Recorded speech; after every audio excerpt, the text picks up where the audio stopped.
Nearly 2 dozen residents at the Oasis Mobile Home Park on Torres Martinez Reservation land recently filed a lawsuit against park management alleging everything from unsafe drinking water to fraudulent electricity charges to unacceptable living conditions.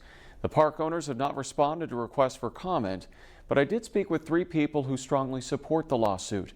Attorney Michael Claiborne, Water Policy Coordinator Natalie Escobedo Garcia, and Policy Advocate Leslie Figueroa.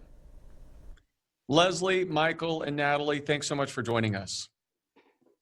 You filed a lawsuit against the owners of Oasis Mobile Home Park over issues that go back several years.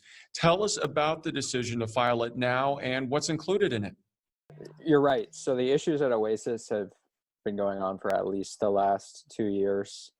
The water at Oasis is contaminated with arsenic at more than or almost 10 times the drinking water standard. So the water is not safe to drink.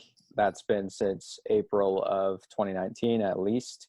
And in addition to that, residents have been impacted by really poor housing conditions, sewage that pools throughout the park, trash in common areas and in empty spaces. Just really awful conditions, and folks have told us they want to be relocated from the park. They want this park shut down, and they want safe housing. Michael, you brought up the water. Just yesterday, the water was shut off for residents at the park, right? Yeah, the water was shut off from most of the day, from what we know from residents. It began in the morning. It came back briefly in the early afternoon, but then it shut off again and then returned in the early evening.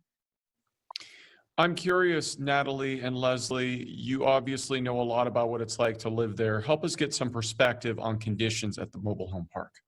One of the things that they have to deal with is trash piles up in spaces that are empty. That's very common. On top of that, they also have they don't have frequent trash pickup. Sometimes it's picked up on time. Other times it goes over days after it's supposed to be picked up. And on top of that, there's also issues with sewage. It will randomly pull up around the park. It probably coming off of the septic tank. On top of that, there's also the issue of wild dogs roaming the park. That's really constant, and even just like dead animals just out in the open. We've heard from residents that so often people come and dump dead animals where they live, as well as just like leave pets that they no longer want. So strays is a big issue. There's also no real roads.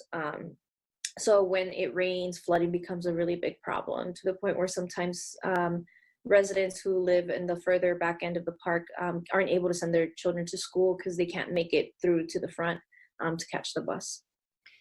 What are the owners saying about this, and have you heard from them at all in regards to this lawsuit? We have not heard from the owners of the park. They have not responded at all to the lawsuit that we're aware of, or commented on the conditions at the park. Have residents received any help from county officials or organizations, or have they mostly been left to fend on their own?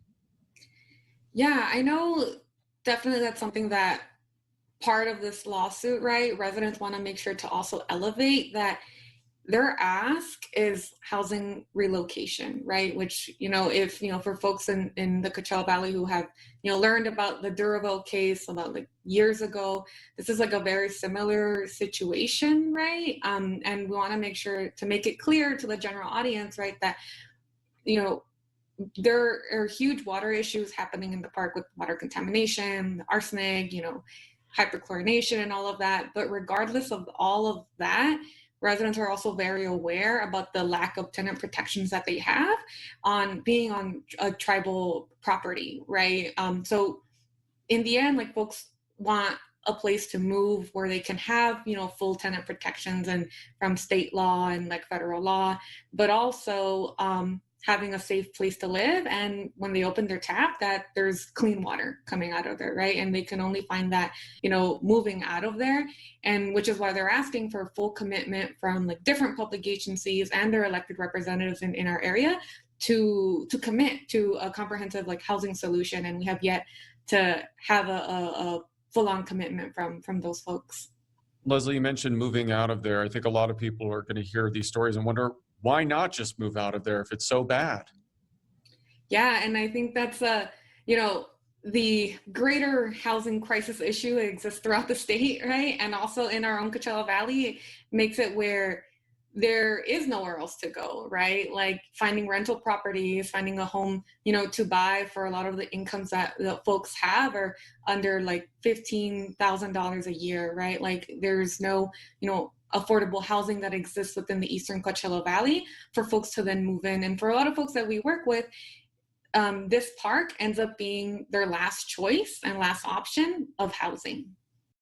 All right, Michael, Leslie, Natalie, we appreciate your time. Thanks for joining us. Thank you so much.